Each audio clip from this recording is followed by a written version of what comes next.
Don't mind the hoodie. My hair is a mess. I gotta go in the house and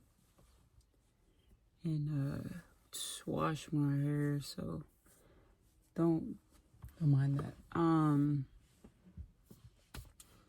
But I just got done praying to God, crying. I was able to cry and release some things. And it's Sunday.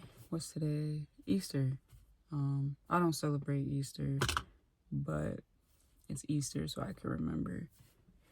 And Mackie, Tink has obviously been living with me since Mom kicked her out about 3-4 weeks ago.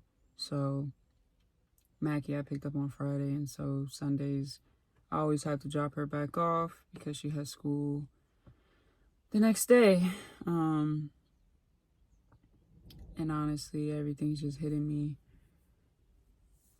because we have a couple more days. And on Thursday, Genesis, she leaves. She goes to New York, and she's taking Chanel with her, our dog.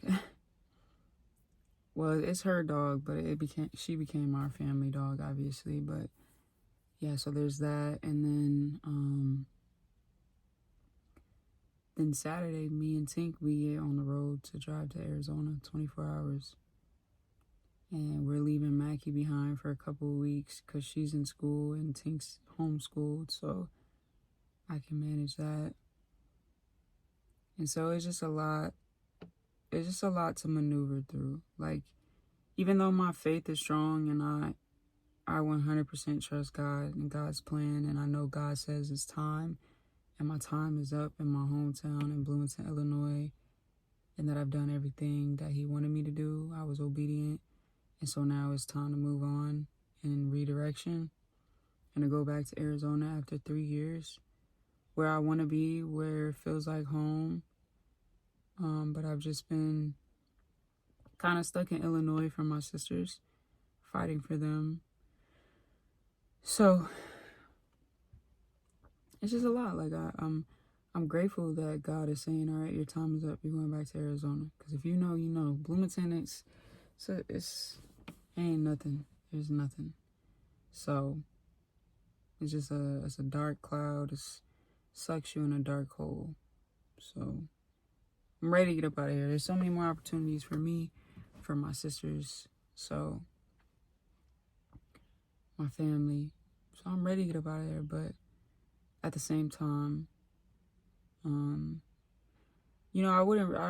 I think I still would be maneuvering because I've gone through so much, like back to back to back to back, and I've just had to, like, I'll get knocked down and I just got to get back on my feet and I just got to keep going and I got to thug it out, that I haven't really given myself time to really decompress. And with what I go through, the type of trauma and type of things that I go through, dealing with our abusive mom who abused me as well. It's not just like take a day and decompress. Like, we're talking years. So that's why I always pray every day to God to just be free. Me and my sisters can be free from the chains of this abuse, so we can finally breathe. I feel like I'm suffocating at this point. So, and then my anxiety was really high because when we went to pick up Mackie on Friday, I had Tink with me, and she went to the door to get Mackie. Mind you, since Mom has kicked her out and they got in that really bad fight, and a narcissistic mother doing what they do best, she hasn't spoke to Mom. Mom hasn't apologized. There's been nothing. So she took that couple of seconds for the opportunity to say that Tink, they needed to make time to come on Sunday for Easter because she was going to do something and have our other siblings there.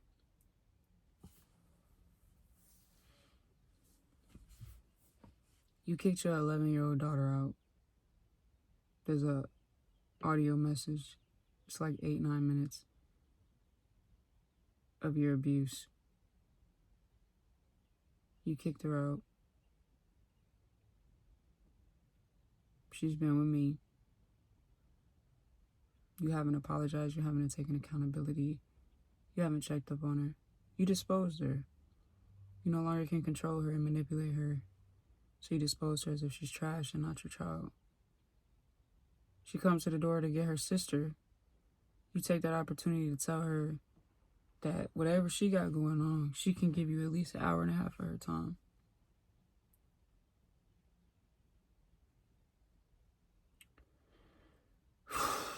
So, when they got in the car, I told Tink and Mac. Well, I told Mac, I was like, Mac, you can go. You know, if you want to go, you can go. Which really, I didn't want Mackie to go neither, but I just wanted to see what she would say. And she started crying. Was like, no. Because we got 2 other siblings that are grown. Our brother, who's only 2 years younger than me, and then our other sister. But they're not involved. They're not active. They don't want nothing to do with what's going on. They're very aware of what's going on. They just choose to.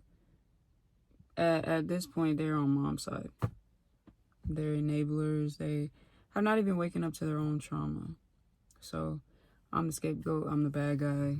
I'm everybody's reason for their problems or whatever. So, I teach my sisters boundaries.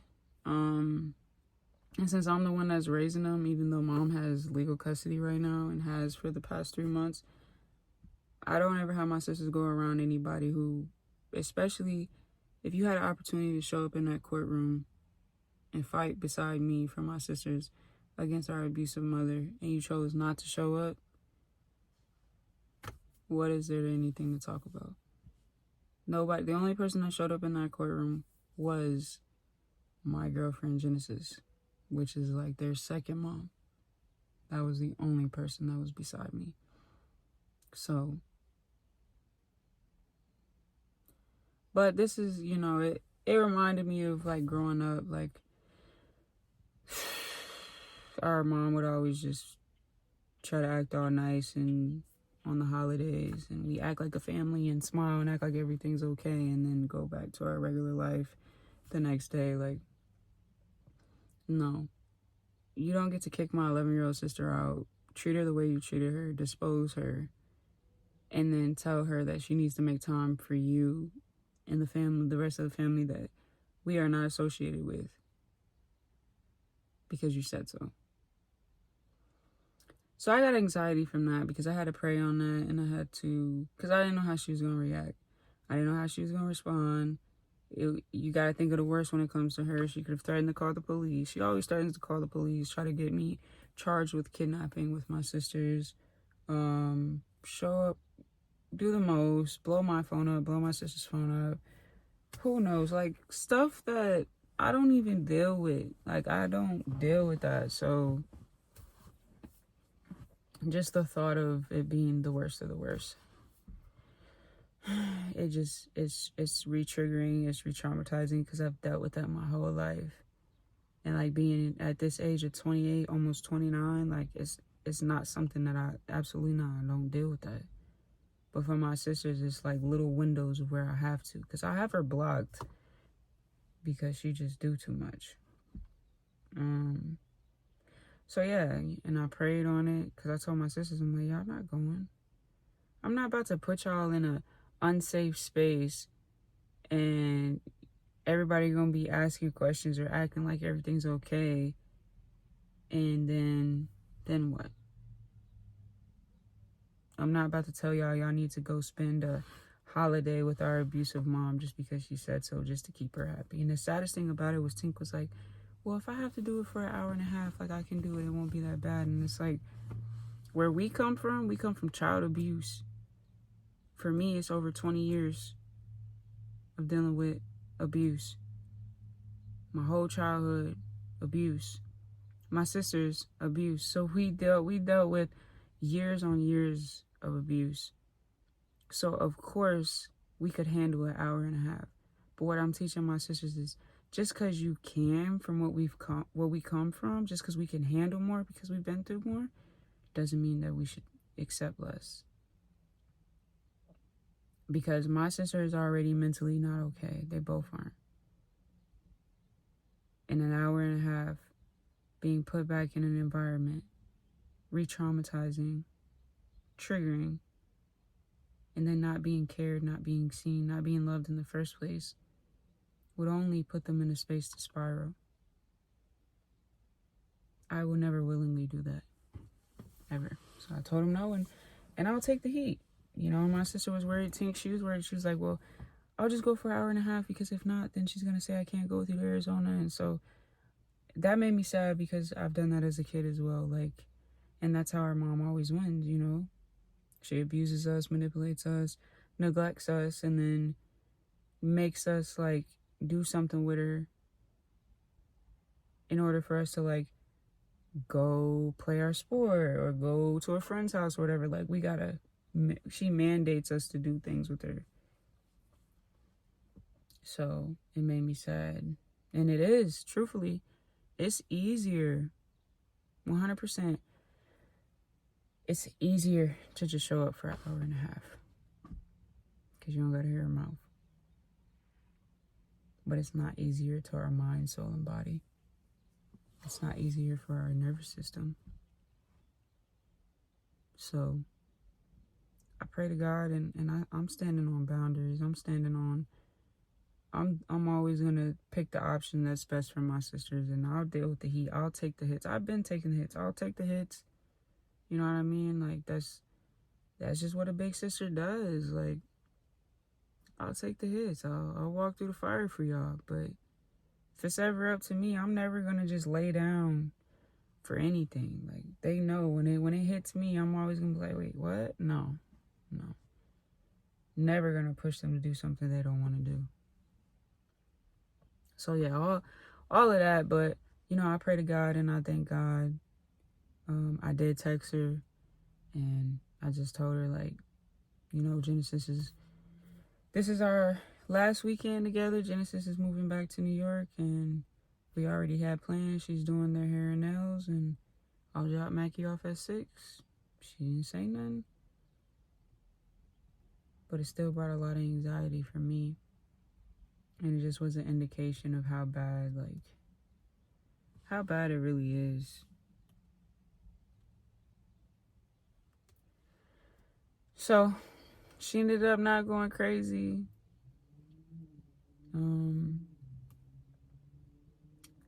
ended up not taking Tink with me, because Mom doesn't deserve access to her. Those little couple of seconds try to make Tink feel bad, or just you think you have access and you don't want to address, like, the real problems here. Like, so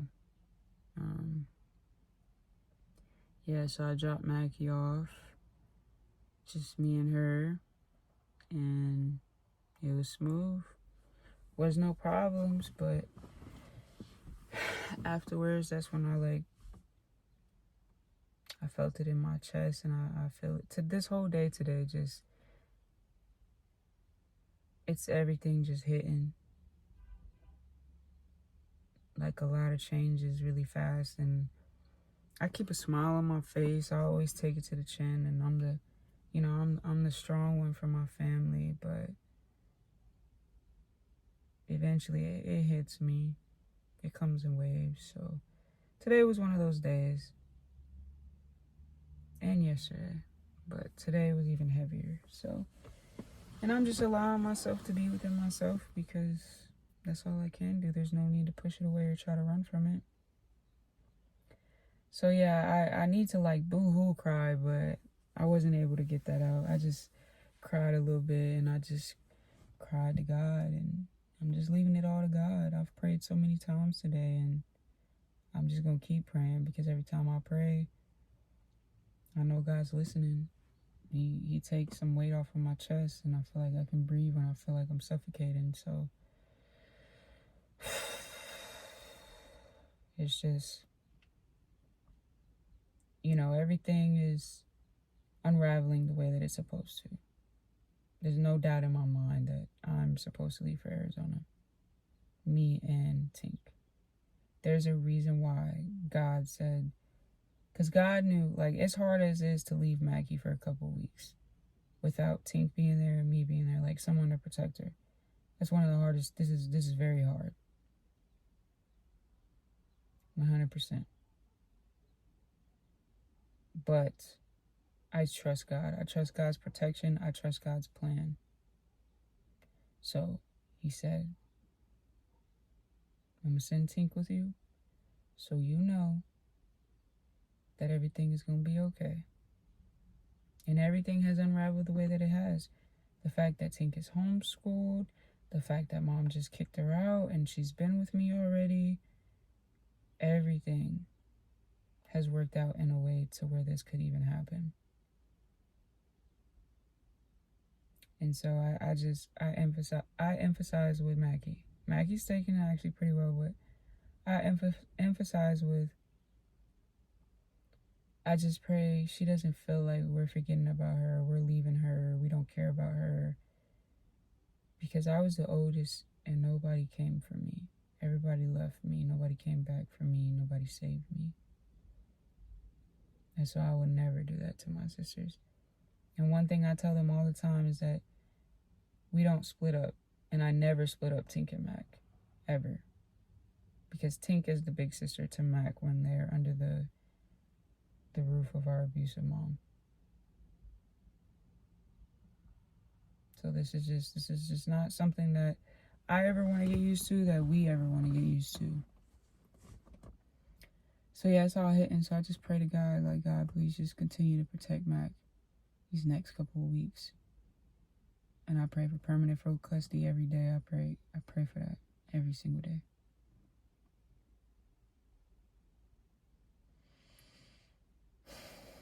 And it's just crazy, you know, we're getting evicted, clearing out the home, trying to get rid of all the furniture.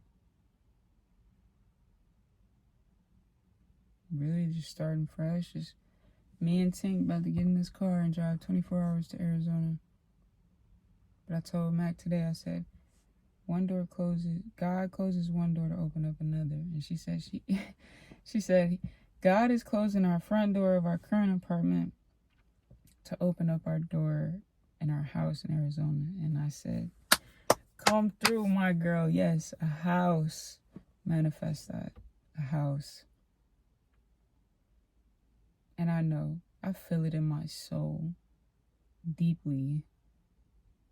God is going to show out for me and my family. Like, I know that. I feel it.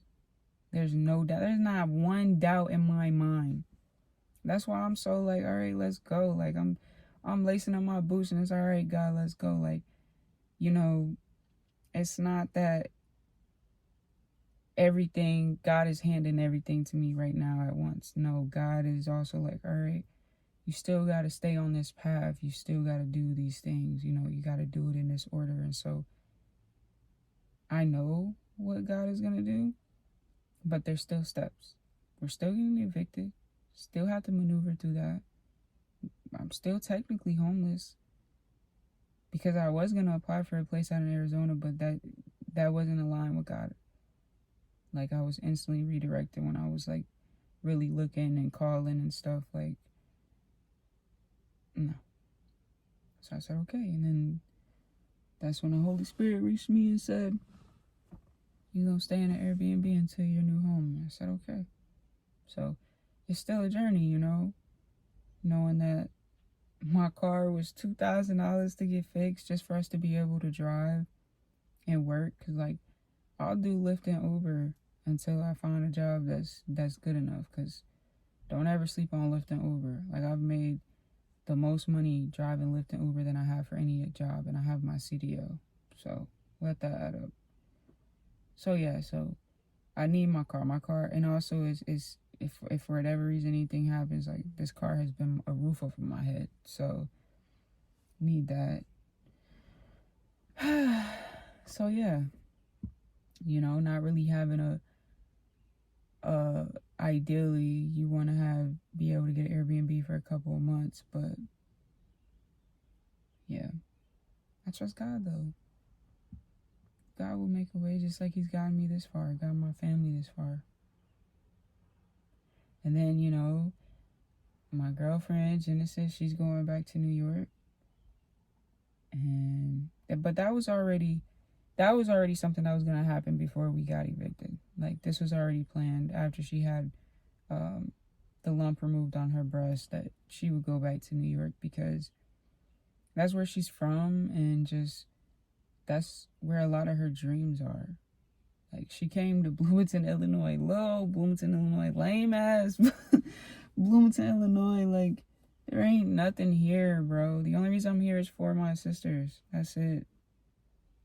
So, you know, we're grateful that she came here to support us and be a second mom to my sisters. And without her, like, it would have been so hard to provide and be present at the same time. But so I'm grateful for her love, and I know she loves us dearly, but she's not happy here. I'm not happy here. None of us happy here. So she was already going to New York. So we've already, you know, this has already been in the works. It's not like now, since we got evicted, we're like, we all got to split up. Like, we already knew that we were going to be going back to being long distance months ago. So we've already kind of prepared for this, but it's still hitting. You know, we've been living together for 7 months now, and now we're about to go back long distance. But we've done long distance, so it's nothing new. It's just when you go from being long distance to living with each other, seeing each other every day, to going long distance again.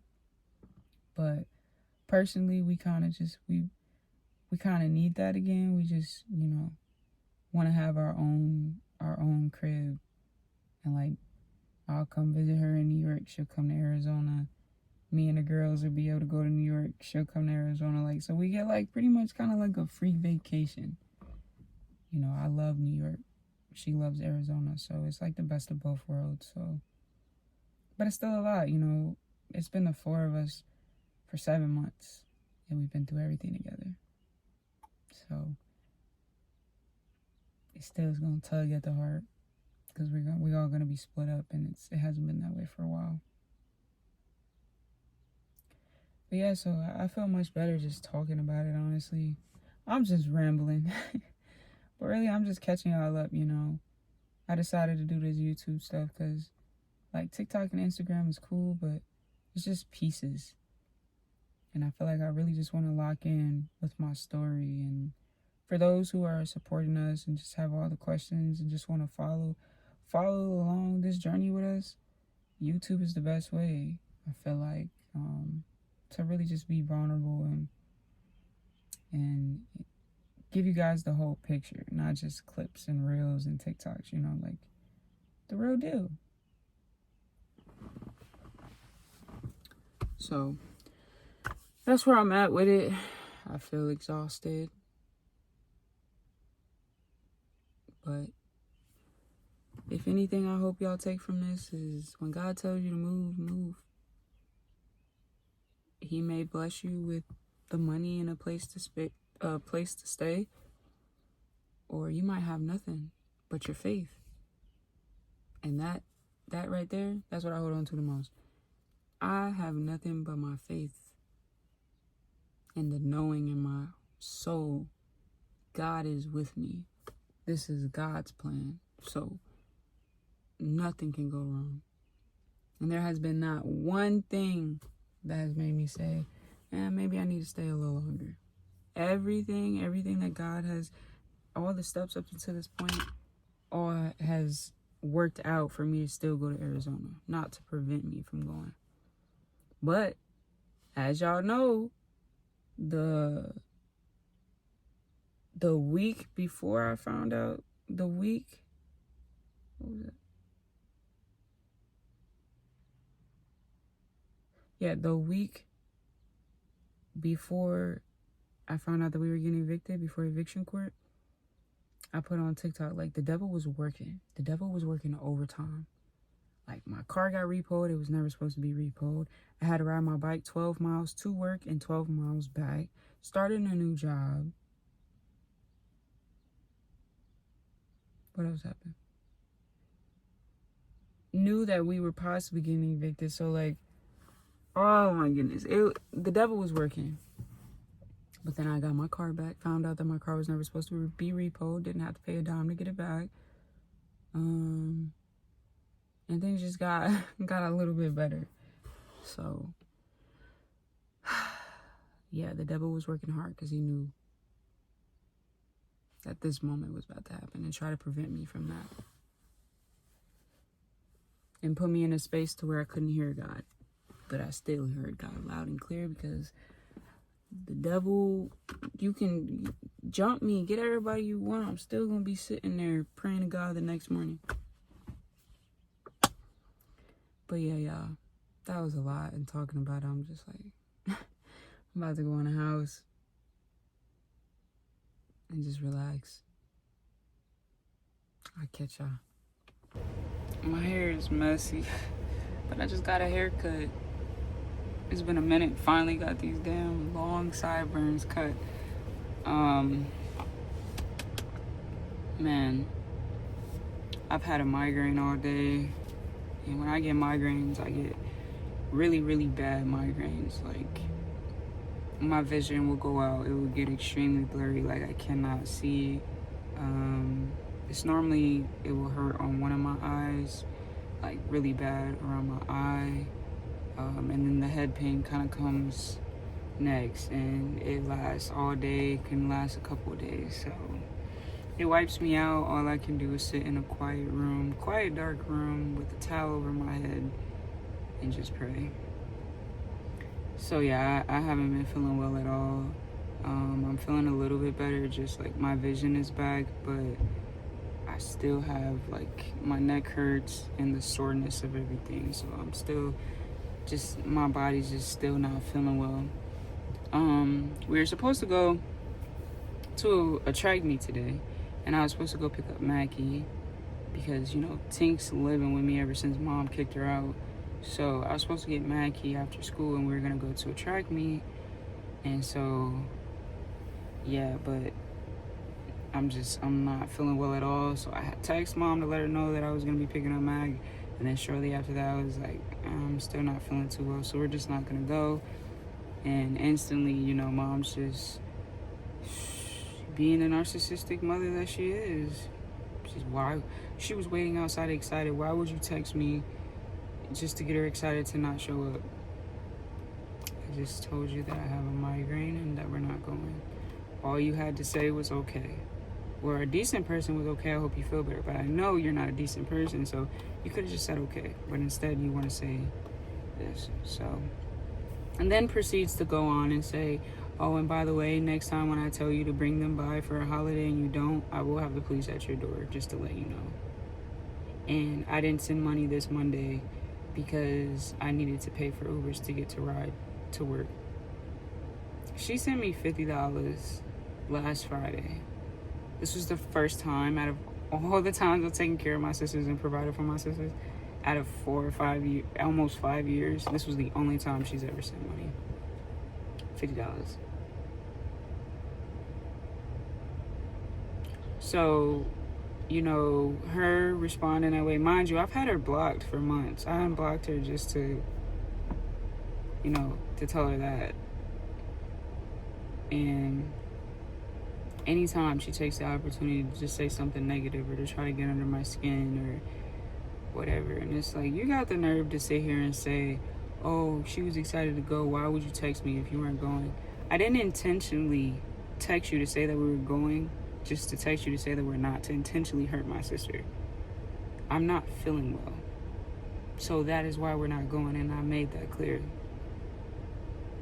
You, on the other hand, intentionally hurt my sisters over and over again. You abuse them and neglect them. We are not the same.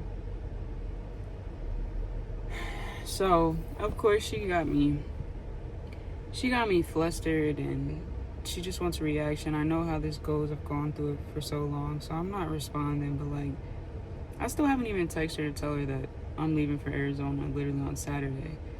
And obviously, the only reason I have to tell her is because I want to take my sister Tink. Tink's already been living with me. So, I want to take her with, and I don't know what she's going to say. Now I know she's on one, so I'm knowing her, I don't want to manifest it, but she's possibly gonna try to say no. And if so, then I'm just going to the courthouse and I'll just be fighting for my sisters again in Arizona. It's a tactic to try to get me to stay. She's gonna try to make me feel bad. I'm not doing that. It's time to go. God said it's time to go, so I'm going. But as much as I have faith and as strong as I am, it is going to be the hardest thing ever if I have to leave both of my sisters here. Leaving Mackie was already hard as is, but leaving both of them behind and going 24 hours away is a different type of pain. Taking Tank with me, one of my sisters with me, it reminds me that like I'm halfway there. Like we just gotta come back to get Mac. So I just pray to God, but I trust God that if it goes this way, His plan is perfect. So I have to trust my faith and all that, but it is going to be one of the hardest things. But it's not over. It's not over. So yeah, she's just making my head hurt worse. Like, I just want to be free. I want me and my sisters to be free from her and never have to deal with this again. I want us to be able to block her forever, for good. And I know God will bless us. Bless me with permanent full custody of my sisters. It's just this process.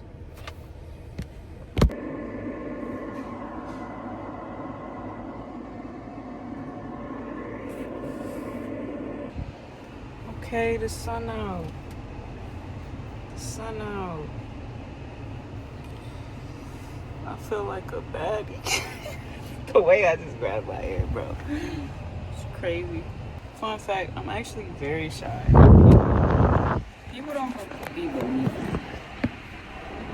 because of the way that I look. I'm actually very, very, very shy.